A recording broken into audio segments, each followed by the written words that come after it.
우리 이단에 말씀하겠습니다. 야곱아, 너를 창조하신 여호와께서 지금 말씀하시느니라. 이스라엘아, 너를 지으시니가 말씀하시느니라. 야곱아, 너를 창조하신 여호와께서 지금 말씀하시느니라. 이스라엘아, 너를 지으시니가 말씀하시느니라. 너는 두려워하지 말라. 내가 너를 구속하였고 내가 너를 지명하여 불렀나니 너는 내 것이라. 너는 두려워하지 말라. 내가 너를 구속하였고 내가 너를 지명하여 불렀나니 너는 내 것이라. 내가 물 가운데로 지날 때에 내가 너와 함께 할 것이라. 강을 건널 때에 물이 너를 침몰하지 못할 것이며 내가 물 가운데로 지날 때에 내가 너와 함께 할 것이라. 강을 건널 때에 물이 너를 침몰하지 못할 것이며 내가 불 가운데 지날 때에 타지도 아니할 것이요 불꽃이 너를 사르지도 못하리니 내가 불 가운데로 지날 때에 타지도 아니할 것이요 불꽃이 너를 사르지도 못하리니 대저 나는 여호와 내 하나님이요 이스라엘의 거룩한 이요 내 구원자임이라. 대저 나는 여호와 내 하나님이요 이스라엘의 거룩한 이요 내 구원자임이라. 이사야 43장 1절에서 3절 말씀. 이사야 43장 1절에서 3절 우리의 말씀. 기도하겠습니다. 나를 창조하신 하나님, 나를 지명하여 부르신 여호와 하나님, 나를 창조하신 하나님, 나를 지명하여 부르신 하나님 여호와, 나는 하나님의 것입니다. 나는 하나님의 것입니다. 내가 물 가운데 있든지 불 가운데 있든지 나와 함께 하심을 믿습니다. 내가 물 가운데 있든지 불 가운데 있든지 나와 함께 하심을 믿습니다. 물이 나를 침몰하지 못할 것이며 불이 나를 사르지 못할 것입니다. 물이 나를 침몰하지 못할 것이며 불이 나를 사르지 못할 것입니다. 나의 구원자 하나님, 나에게 하나님의 능력과 힘을 부어 주옵소서. 나의 구원자 하나님, 나에게 하나님의 능력과 힘을 부어 주옵소서. 예수님의 이름으로 기도합니다. 예수님의 이름으로 기도합니다. 여러분의 기도대로 주께서 꼭 응답하여 주실 믿습니다. 아멘. 감사합니다. 오늘 누가복음 17장 11절에 19절에서 제가 간략하게 이렇게 설명했습니다. 예수님이 예루살렘으로 가십니다. 도중에 나병 환자 10명을 만납니다. 이들은 예수님께 도움을 구합니다. 예수님은 이들에게 제사장에게 가서 너희 몸을 보이라고 말씀합니다. 당시 나병 환자가 치유되었다는 것을 공식적으로 인정하는 권한은 제사장에게 있습니다. 제사장이 이 나병 환자가 온전히 치유되었다고 선포하면 나병 환자는 고향으로 돌아가 가족과 함께 살고 새로운 직업도 가질 수 있습니다. 10명의 나병 환자는 제사장으로 가는 도중 나병에게 치유된 것을 깨닫습니다. 그런데 나병에게 치유되었음에도 불구하고 예수님께 와서 감사를 표현한 사람 딱 한 사람뿐입니다. 나머지 9은 예수님께 감사를 표현하지 않습니다. 감사한 마음이 있겠지만 예수님께 치유해 주신 것에 감사를 표현하지 않습니다. 오늘은 맥주 감사주일입니다. 나병에서 치유받은 10명의 환자를 통하여 우리에게 하시는 하나님의 말씀을 듣는 시간을 가지겠습니다. 오늘 나병, 문둥병, 한센병 이렇게 하잖아요. 그러니까 당시에 이 병은 천형이었습니다. 하나님이 주신 병이라 그랬어요. 이 천형이란 말은 우리가 썼습니다. 이 대한민국에서. 그래서 저거는 사람이 못 고치는 거예요. 병도 세상에 저런 병은 걸리면 안 되는 거죠. 그래서 그 사람들은 가족하고도 떨어져서 그 다음에 마을에서 벗어나서 자기들끼리 격리되어서 사는 거죠. 그리고 떠돌아다니면서 제 어렸을 때만 해도 문둥이들이 애기 잡아먹는다 뭐 이런 이야기하고 그렇게 이야기했습니다.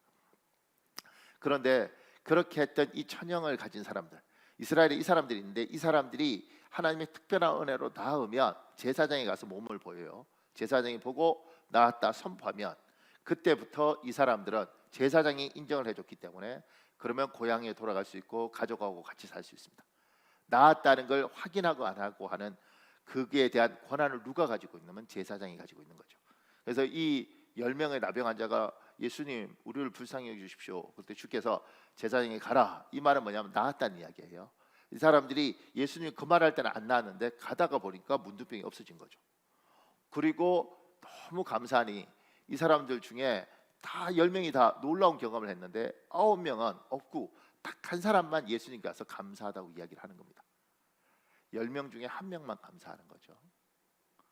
그리고 나머지 9은 마음에는 감사가 있었는지 모르지만 주님 앞에 감사하지 않습니다. 여러분과 저는 맥주 감사주의를 지키죠. 상반기 때를 돌아보고 정리하고 하반기를 시작하는 딱 중간 7월 첫째 주일이 맥주 감사주일입니다. 근데 이 맥주 감사주일에 감사에 대한 이야기를 우리가 다시 한번 해보려고 합니다. 그 밑에요. 작은 1번에요. 치유받은 10명 중에 감사를 표현한 사람 딱 1명뿐입니다. 이것이 사람입니다. 그 밑에요. 사람은 10명 중 9은 감사할 줄 모르는 존재입니다. 이것이 사람입니다. 나는 그 밑에요. 나는 감사하는 하나에 속하는가 아니면 감사하지 않는 9에 속하는가. 사람은 기본적으로 감사를 잘 몰라요. 아는 사람 있죠. 10명 중에 9은 모른다는 이야기예요. 한 명만 감사를 한다는 이야기입니다. 그리고 감사를 알아도 대부분 늦게 알죠. 그래서 우리가 풍수지탄한 말을 쓰잖아요. 나무가 흔들리지 않고 멈추고 싶지만 바람이 나무를 흔드니 나무가 멈출 수 없다 이야기를 하면서 부모에게 효도하고 싶은데 부모는 기다려주지 않더라. 깨달아서 내가 우리 어머니가 참 고맙구나, 우리 아버지가 참 고맙구나. 그걸 깨달을 때 이미 부모님이 돌아가신 거죠. 그러니 가슴을 치면서 통곡하는 게 참 내가 참 고마운 사람들인데 내가 왜 이걸 몰랐지 이렇게 되는 거예요. 인간이란 구조가 감사를 아는 건 10명 중에 1명밖에 되지 않더라. 나머지 9은 고마움을 고마운 줄 모르더라. 특히 부모 자식 간에 따져보니 자식들이 부모의 고마움을 알 때는 나이가 들어서 자기들도 아이를 키우면서 깨닫더라. 이게 인간 구조인 거죠. 그러니까 인간은 기본적으로 감사를 잘 모르는 존재이다. 여러분이 그렇다는 게 아니라 10명 중에 9명은 그렇더라. 그래서 질문하는 거죠. 나는 감사를 아는 이 하나인가? 아니면 나는 감사를 모르는 그 9인가? 조금 더 그 밑에요. 감사가 사라진 세상은 각박한 세상입니다. 감사가 사라진 인생은 척박한 인생입니다. 감사하는 것 자체가 힘입니다. 능력입니다. 그 밑에 글이 있는데 목사님. 미국 노스웨스턴 대학 심리학과 연구팀에서 메달의 심리학이라는 학설을 펼쳤다.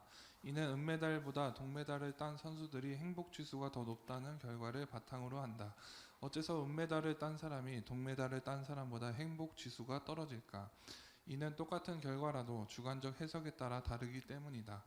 은메달 리스트는 조금만 더 잘했거나 약간만 운이 따라줬다면 금메달을 받을 수 있었을 것이라고 생각하게 된다.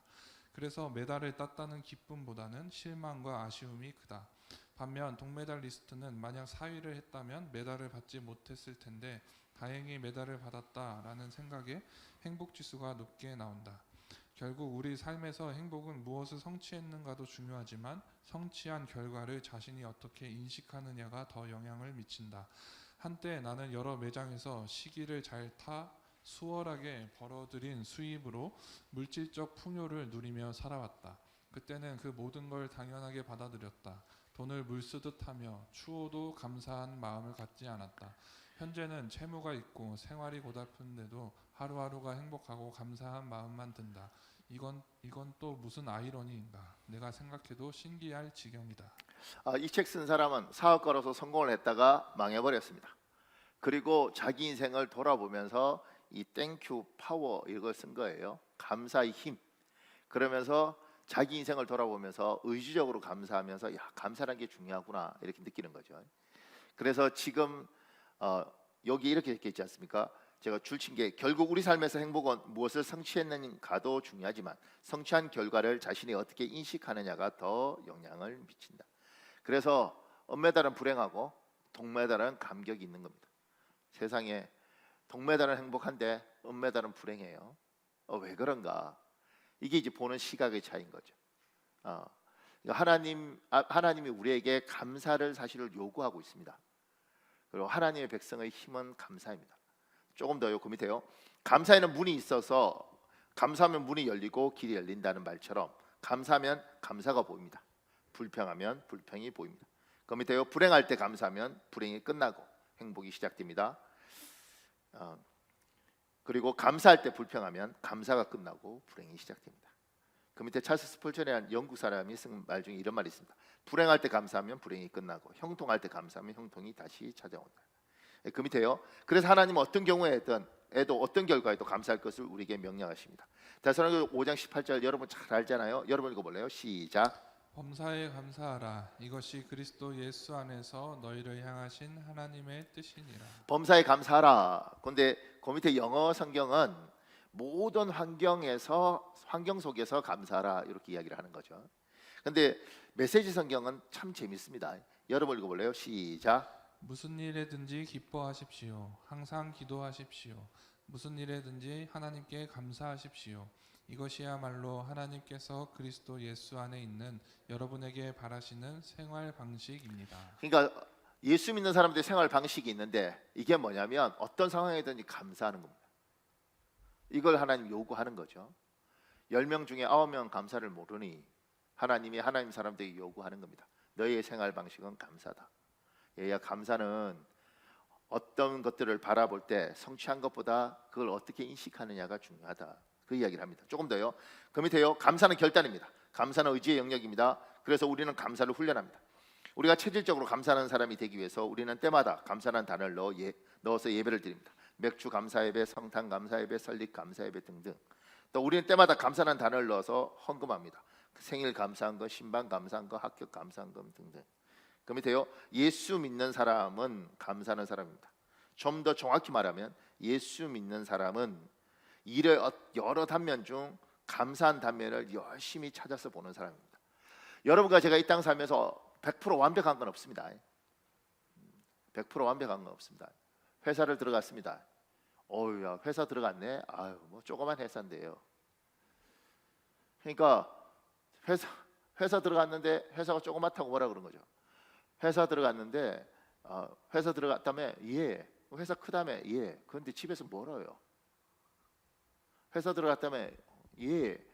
어떤 회사야? 회사 크고 좋아요. 근데 집에서도 가까워요. 와, 정말 좋겠네. 근데 생각보다 월급이 적어요. 아직도 이해가 안 가십니까? 회사 들어갔다며 예. 회사 크다며 예. 집에서 가깝다며 예. 월급도 많다며 예. 그런데 사람들이 저하고 마음이 안 맞아요. 이렇게 합니다.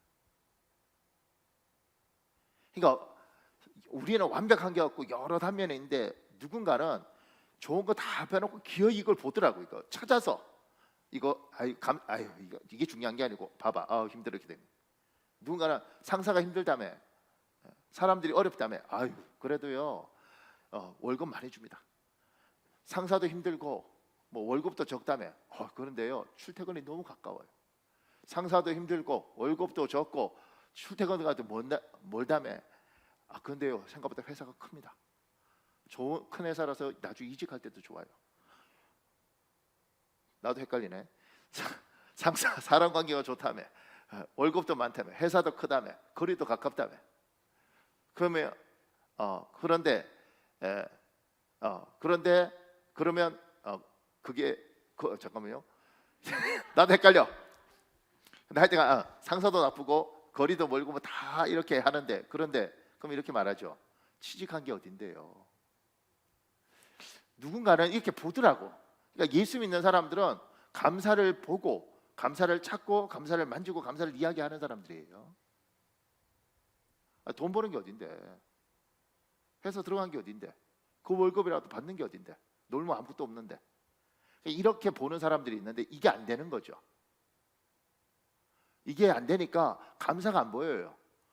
그러니까 이거 괜찮은 거 빼고 이거 괜찮은 거 빼고 이거 괜찮은 거 빼고 이렇게 완벽한 걸 찾는 거죠. 이렇게 지금 사람들은 그렇게 사니. 그리고 신문 기자든 방송사든 뭐든 뭐가 있으면 어떻게든 흠을 찾아내는 세상이니. 그리고 그렇게 말을 해야지 똑똑한 것 같고 뭔가 있는 것처럼 이야기를 하니 이 땅을 살아가면서 우리가 참 불행하더라는 거죠. 거기서 계속 훈련받고 그걸 주입받는 거예요. 그래서 어렸을 때 우리나라는 어렸을 때 인사시키잖아요. 인사해야지, 감사하다고 그래야지, 아저씨 감사합니다, 고맙습니다 이거 훈련시키잖아요. 어렸을 때부터 훈련시키고 그리고 그걸 보는 연습을 하고 그리고 이 세상에 어차피 완벽한 건 없으니까 좋은 것들을 보면서 야 이게 참 좋은 거구나 이걸 찾아내고 훈련하고 이것들이 보이는 것이 몸에 배이는 사람들, 생활 방식이 감사하는 사람들이 예수 믿는 사람이라는 거예요. 어차피 인간은 태어날 때 10명 중에 9명은 감사할 줄 모르고 태어난 사람이고 고마운 거 모르는 사람들이니까 예수를 믿어도 그 사람이 예수 믿는 거 아니겠습니까? 그 사람에게 예수 믿을 때 하나님이 요구하는 거죠. 범사에 감사해라. 그것이 생활 방식이다. 그러니까 잘 봐라. 좋은 것들이 얼마나 많은지. 어차피 완벽한 건 없으니까 좋은 거 보고 살아라. 이렇게 이야기를 하는 겁니다.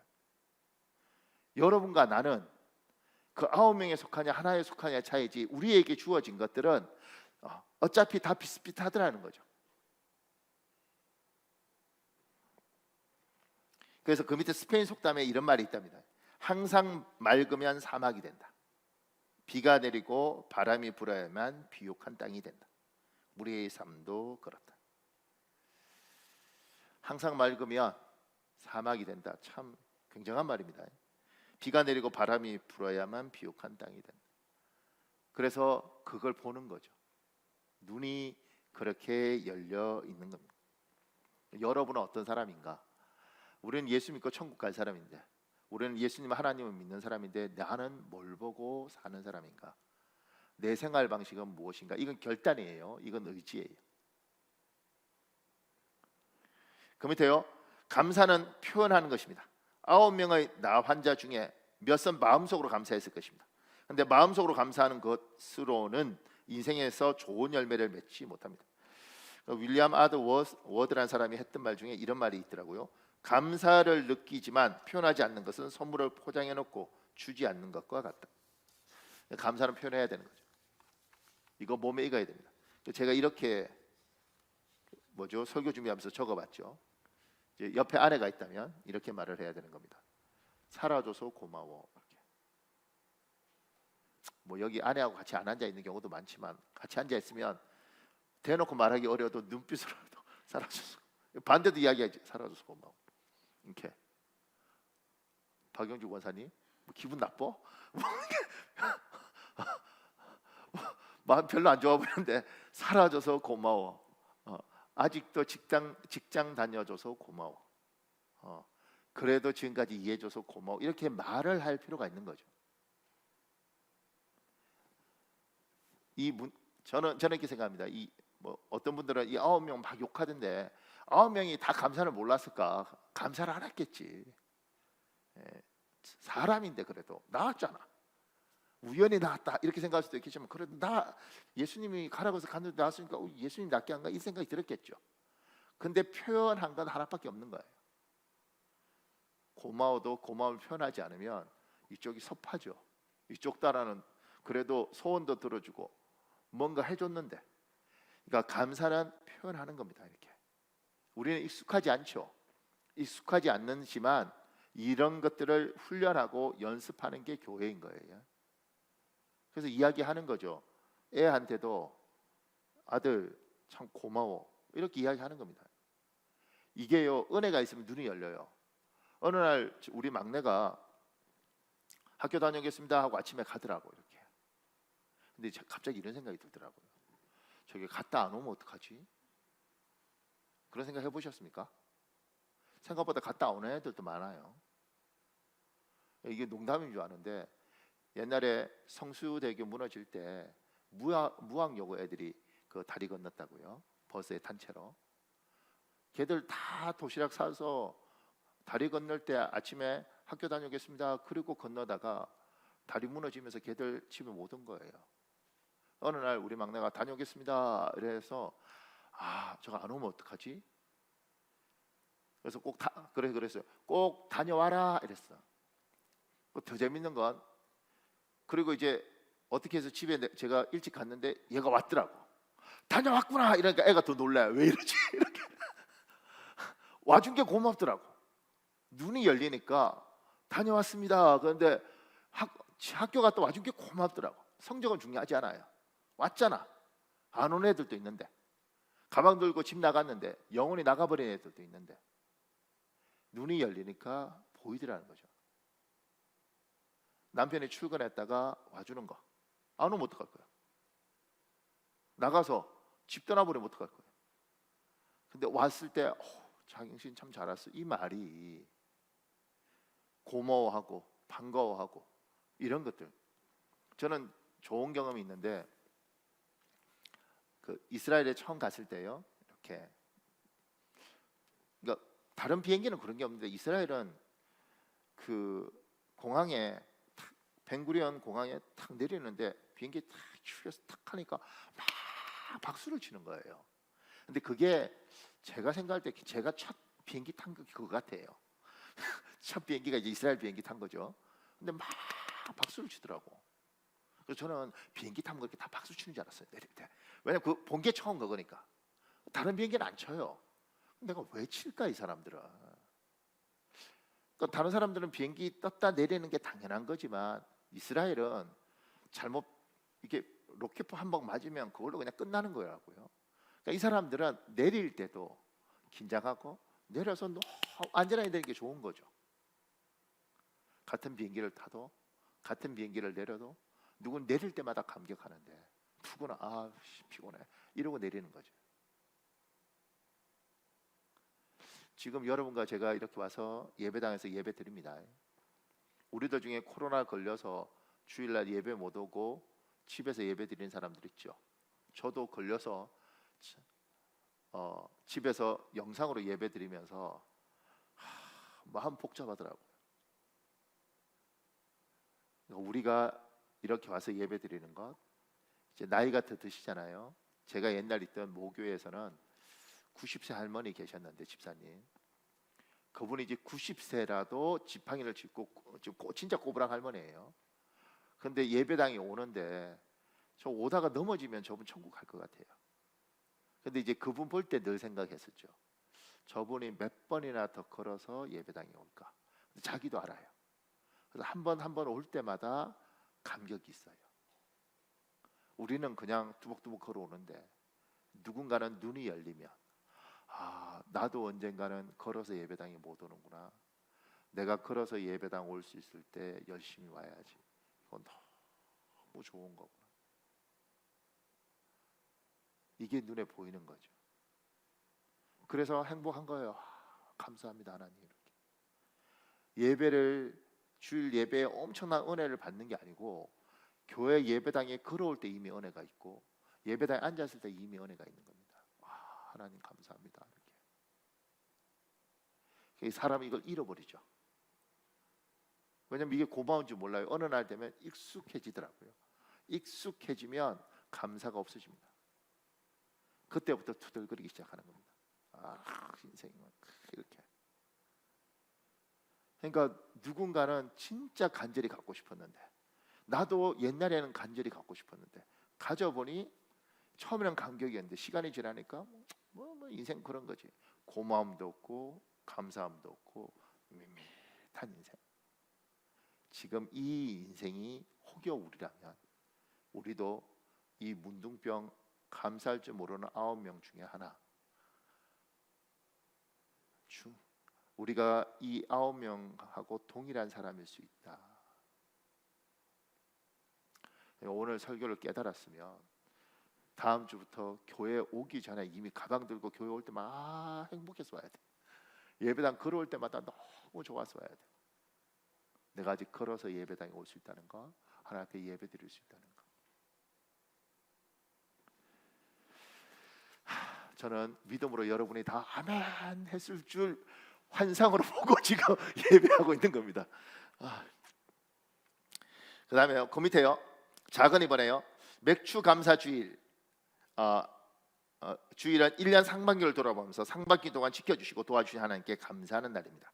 그 밑에요. 2022년 상반기를 돌아보면서 하나님께 받은 은혜에 감사하십시오. 감사할 것이 많은 사람이 축복받은 사람입니다. 감사할 것이 큰 사람이 축복받은 사람입니다. 제가 이제 여기에 당장 누가 하나 딱 세워놓고 집사님 올 상반기 벌써 6개월 지났는데 감사한 거 이야기해 보세요. 아무 생각 없는 사람이 있을 수 있습니다. 행복하지 않을 수 있는 거예요. 물론 긴장해서 까먹을 수도 있지만 뭘 감사해야 되지? 이것 자체가 지금 아쉬운 거죠. 내가 보니까 이제 생각하는구나. 뭐지? 이렇게 벌써 올해 절반이 갔습니다. 한번 돌아보십시오. 올해 뭐가 감사했는가? 우리 교회 같은 경우는 임직식을 했지 않습니까? 그걸 위해서 2달간 돌아가면서 금식을 했습니다. 교회 안에 많은 중직들이 있었고 교회를 열심히 시켰던 장로님들이 은퇴를 했습니다. 우리 교회에 참 많은 일들이 있었죠. 상반기 때 여러 일들이 있었습니다. 코로나임에도 불구하고 누군가는 여전히 회사를 다닐 수 있고 누군가는 여전히 경제적인 것들을 유지했습니다. 코로나 걸렸음에도 불구하고 우리들 중에 대부분은 우리 교회에서는 다 살아 있습니다. 눈이 열리면 이게 보이는 거죠. 눈이 안 열리면 이게 안 보여요. 뭘 감사해야지 이렇게. 그 사람은 행복하지 않죠. 왜냐하면 자기가 얼마나 많은 걸 가진지를 몰라요. 그 이제 질문하고 싶은 거죠. 상반기 때 돌아보십시오. 당신은 하나님께서 뭘 해주셨고 어떤 감사가 있습니까? 생각보다 많은 걸 가진 사람들이 감사할 줄 모릅니다. 큰 거 받았는데도 잘 몰라요.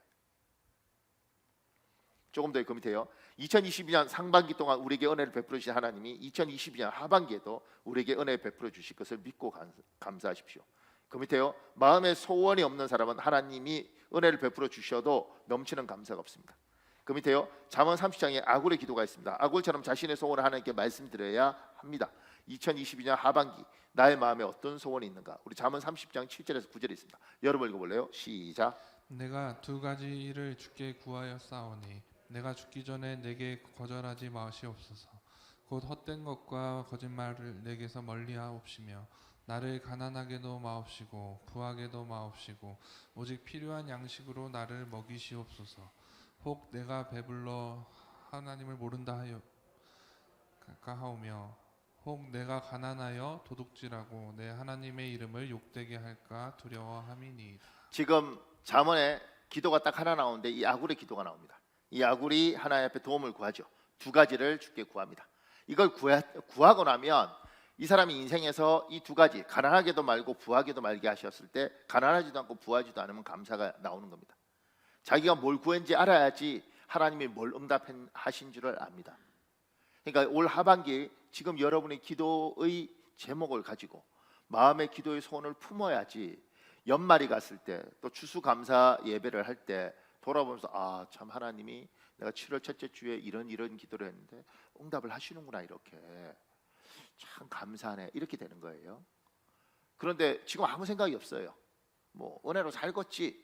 그리고 올 연말 갔는데 혹여 하나님께서 뭘 주셨습니까?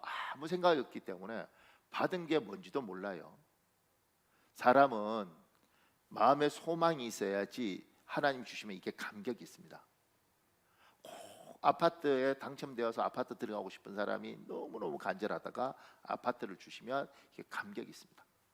아무 집이나 살면 되죠. 뭐 이 집이든 저 집이든 아파트 살죠. 뭐 당첨에 감사도 없고 감격도 없는 겁니다. 사람은 소원을 품고 그 소원에 대한 열망이 있고 그것이 이루어졌을 때 감사할 수 있는 존재예요. 여러분 안에 아무 생각이 없으면 감사도 밋밋하고 감사할 게 뭐 인생 살면 다 이렇게 되는 거 아닌가, 이렇게 됐더라고요. 아굴은 별 기도가 아니죠. 부하기도 하지 마시고 가난하게, 이게 무슨 기도야. 재벌이 되게 해달라 그러든가. 아무 기도도 아니지만 이 사람은 평생 이 기도를 했고 이 기도를 들으신 하나님께 감사를 해요. 상반기 마치고 하반기 시작합니다. 여러분의 마음에는 뭐가 있는가? 저는 어떨 때 이런 생각이 들더라고요. 욕심이라도 있었으면 좋겠다. 성도들이 알아서 하나님 하시고 저는 그냥 하루하루 살겠습니다, 이러지 말고 마음에 뭐라도 가졌으면 좋겠다. 우리 하나님이 살아계신 걸 그걸 통해서 확인했으면 좋겠다. 하나님, 내가 올 연말에는 가족들 다 모여서 같이 식사하면서 제가 대표로 쫙 기도하고 우리 집안 애들이 아멘 하는 이런 모습들을 한번 생각해보고 하나님 꼭 이랬으면 좋겠습니다. 아니면 올 연말에는 하나님, 내가 인생을 쭉 살고 우리 가족 전체가 그래도 같이 한번 여행 가서 바베큐 파티하면서 내가 우리 애들한테 내 살아온 인생을 이야기하고 애들 이야기도 한번 들어보는 시간도 가졌습니다. 뭐 이런 아주 소박한 소원이라도 마음의 소원을 품고, 소원을 품는다고 되나요? 그걸 향해서 기도하면서 그런 꿈들을 가졌으면 좋겠더라는 거죠. 여러분에게는 2022년 7월부터 12월까지 뭐에 어떤 소망이 있는가? 그 소망 하나님께 아뢰라. 크든 작든. 그리고 그걸 두고 기도해라. 그러면 추수감사절 때 여러분 하반기를 돌아보면서 뭐가 감사할 겁니까? 그러면 하나님께 어떤 응답을 받았습니까? 할 말이 있다. 아무 생각이 없으면 할 말도 없다. 질문하는 거죠. 그러니까 오늘 이제 여러분 고민하셔야 됩니다. 이번 주간 하나님, 난 뭘 두고 기도할까요?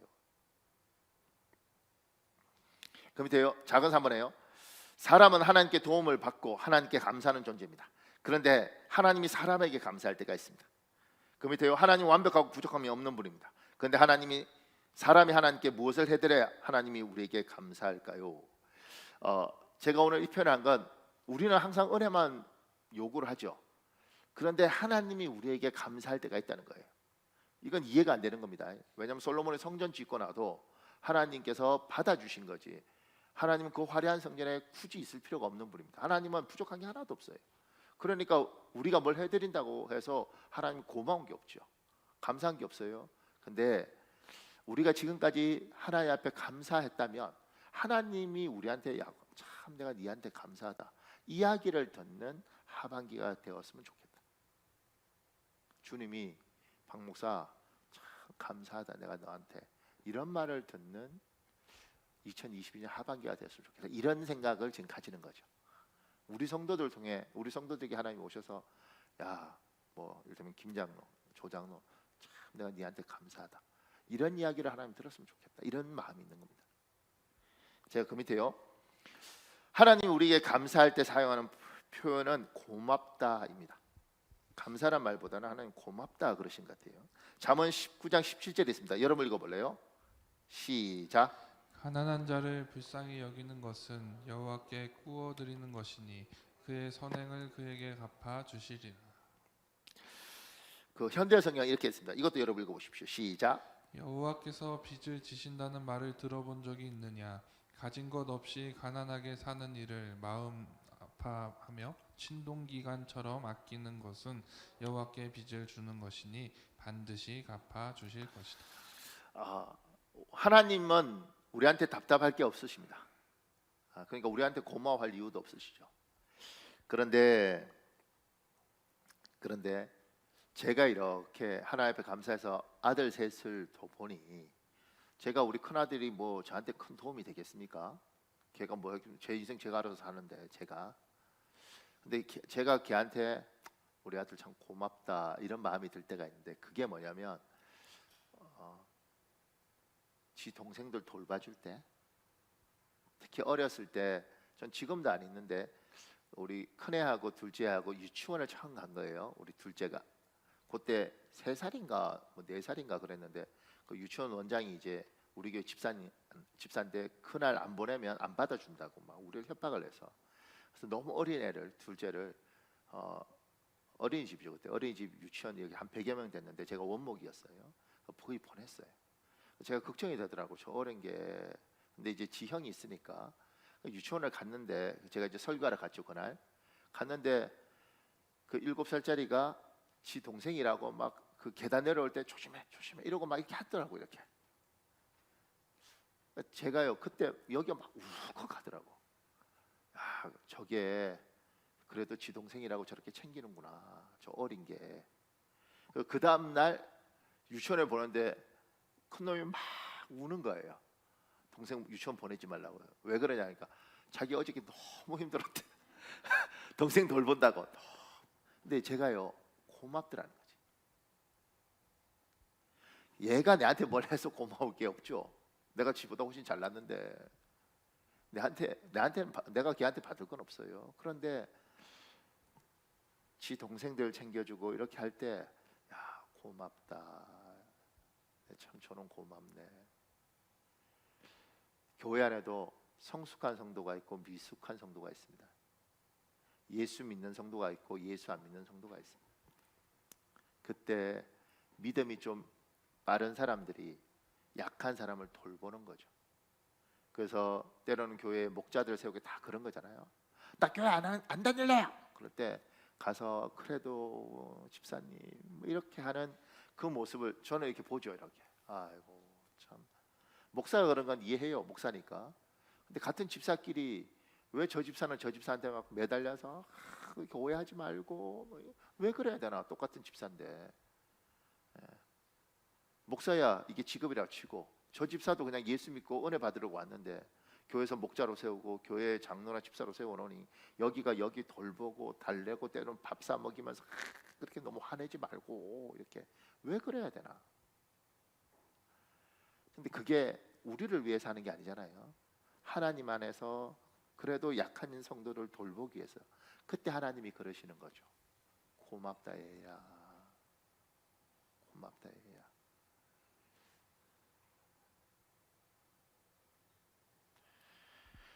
예, 그 밑에 이런 글이 있습니다. 양화진을 방문한 사람들이 가장 감동을 받은 묘비명이 있다. 미국 의료 선교사 캔드릭의 묘비에 적혀있는 문구, 나에게 1000번의 생명이 있다 해도 나는 그 모두를 조선을 위해 바치리라. 간호사인 캔드릭은 1908년 숨을 거두었다. 26세, 조선에 온 지 8개월 만이었다. 그녀의 선교 열정은 삶과 죽음의 경계를 뛰어넘었다. 그녀는 소천전 자신을 파송한 선교부에 만일 내가 죽으면 텍사스의 및 청년 회원들에게 10씩, 20씩, 50씩 아침 저녁으로 조선에 오라고 전해주세요 라고 편지했다. 그녀는 허망하게 죽지 않았다. 소천 이후 및 청년회에서 20여 명이 선교에 헌신했고 몇 명이 조선으로 건너왔다. 양화진에 최초로 묻힌 해로는 하나님의 아들이 나를 사랑하시고 나를 위하여 자신을 주셨다는 묘비명을 남겼다. 1885년 조선을 찾아 의료 선교와 성경 번역에 헌신한 그는 34세의 젊은 나이에 생을 마쳤다. 양화진 묘원 초입에 보면 한국 사람보다 더 한국을 사랑한 외국인으로 칭송받는 헐버트 선교사의 묘지가 보인다. 수많은 사람들에게 감동을 줬던 묘비명이 거기 써있다. 나는 웨스트민스터 사원에 묻히기보다 한국에 묻히기를 원하노라. 조선을 사랑했기에 그는 고종의 밀사가 되기를 주저하지 않았다. 유명한 언더우드는 항상 기뻐하라, 쉬지 말고 기도하라, 범사에 감사하라를 아펜젤러는 섬김을 받으러 온 것이 아니라 섬기러 왔습니다는 묘비명을 남겼다. 양화진에 가면 우리나라 초창기에 왔던 선교사들 무덤들이 거기에 다 있지 않습니까? 그리고 그 묘비명이 하나하나 참 생각을 하게 해요. 근데 그 사람들이 대부분 엘리트였단 말입니다. 뭐 그 당시에 미국에 대학 나온 사람들 어려운데 뭐 지금도 미국에 대학 나오면 칼리지 보이 이렇게 해서 이렇게 높여주는 게 있는데, 그러니까 근데 그 당시에 지금으로부터 150년 전 뭐 이때 대학 나와서 우리나라 와서 복음 전하다 죽는 거예요, 저렇게. 근데 그들이 하나님 앞에 받은 은혜가 감사하고 뭘 해서 보답을 할까? 그 선택이 뭐냐면 험한 나라 가서 복음 전하고 영혼 구하고 예수 전파하고 이렇게 살았던 거죠. 하나님이 이들에게 좀 고맙다 얘야. 굳이 그렇게까지 안 해도 되는데 애썼다 얘야. 그러니까 교회는 은혜 받은 사람이 영혼을 돌보는 겁니다. 특히 상처 많고 모난 영혼들을 어떻게든 품어주려고 노력하는 게 하나님이 그 모습을 보고 고마워하는 거죠. 그러니까 교회가 자꾸 일로 가는데 일이 아니라 사람을 돌보는 조직이에요. 사람을. 그 밑에요. 부모가 자식에게 고맙다 말할 때를 생각해 보십시오. 잘 자라 주었을 때, 잘 살아 주었을 때 부모는 자식에게 고마워합니다. 우리 데살로니가 후서 1장 4절이 있습니다. 여러분 읽어볼래요? 시작. 여러분이 모든 박해와 환난을 당하면서도 잘 견디어내며 믿음을 지켜온 것에 대해서 우리는 하나님의 여러 교회에서 여러분을 자랑합니다. 사도 바울이 데살로니가 교인들을 보면서 너무 귀한 거죠. 야, 저래도 예수를 믿네. 저래도 하나님 붙드네. 저래도 믿음을 지키네. 그러니까 잘 살아줄 때 이제 믿음의 스승들이 고맙다. 아니 잘 살아서 날 도와주는 게 아니에요. 그냥 지가 잘 사는 거지. 그런데 잘 사는 것만 해도 보기에 고맙다. 하나님이 하나님 백성한테 고마워할 때가 있죠. 우리 하나님 앞에 뭐 특별히 해드리는 게 아니에요. 우리는 우리 인생 사는데 너무 예쁘게 열심히 잘 사는 거죠. 하나님이 이렇게 이야기하는 거예요. 고맙다. 그래서 때로는 아들 장가 보내고 때로는 딸 시집 보내놓고 그래서 잘 살면 친정엄마가 또는 아버지가 이렇게 이야기하죠. 고맙다, 잘 살아줘서. 제가 안산에 있는 제 모교회 목사님한테 전화하면 항상 이렇게 말씀해요. 박 목사 고마워, 목회 잘해줘서 이래요. 제가 그분 도와드린 게 하나도 없다고요. 그냥 난 내 인생 사는데 늘 고마워, 좋은 이야기 들려서 고마워 그래요. 남원 목사가 미국에서 전화하면 제가 그러죠. 남 목사 고마워. 이번에 제가 부흥회 해준 지 3년 됐다고 3년 된 포스트하고 다 보냈더라고요. 카톡으로. 제가 그러죠. 고마워. 남 목사 잘 살아줘서. 일본에서 김영진 목사님 열심히 살 때 제가 그러죠. 고마워. 잘 살아줘서. 이게 꼭 시집 보내고 나면 친정 아버지 친정 엄마 아들 멀리 보내놓고 부모님 하나님이 여러분한테 우리가 늘 고맙습니다 하나님 감사합니다 하는 건데 하나님 우리에게 고마워 얘야 감사하다 얘야 잘 살아서 고맙다 그리고 너보다 연약한 믿음의 사람 돌봐줘서 고맙다 참 내가 고맙다 나한테 하나님이 이 이야기를 이 맥주 감사절에 우리가 늘 감사했는데 이걸 저분한테 다시 돌려드릴 수 있는 늘 우리가 감사하다고 하는데 저분이 우리한테 고마워 얘야 고마워 그 이야기를 우리가 들으면서 사는 인생이 되었으면 좋겠다. 제가 밑에 있게 적었습니다. 감사를 모르는 사람 때문에 하나님은 사람에게 감사를 명령합니다. 교회는 감사를 모르는 성도들에게 감사하도록 훈련합니다. 맥주 감사주일을 맞아 지난 상반기 우리를 돌봐 주신 하나님께 감사드립니다. 또한 하반기에 우리를 축복해 주실 하나님께 미리 감사드립니다. 우리는 늘 하나님께 도움을 받는 존재이지만 이번 하반기에는 하나님께서 우리에게 고맙다 내 아들, 고맙다 내 딸이라는 말씀을 듣는 우리가 되길 예수님 이름으로 축복합니다. 우리 한 10분 기도할 수 있습니다. 이 시간에 주여 한번 간절히 하나님 앞에 부르짖고요. 하나님 상반기 때 감사합니다. 하반기 때 마음의 소원을 부어봅니다.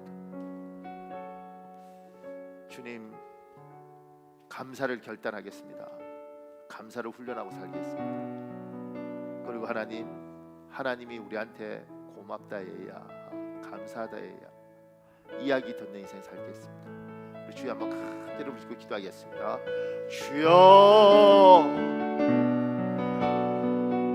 아버지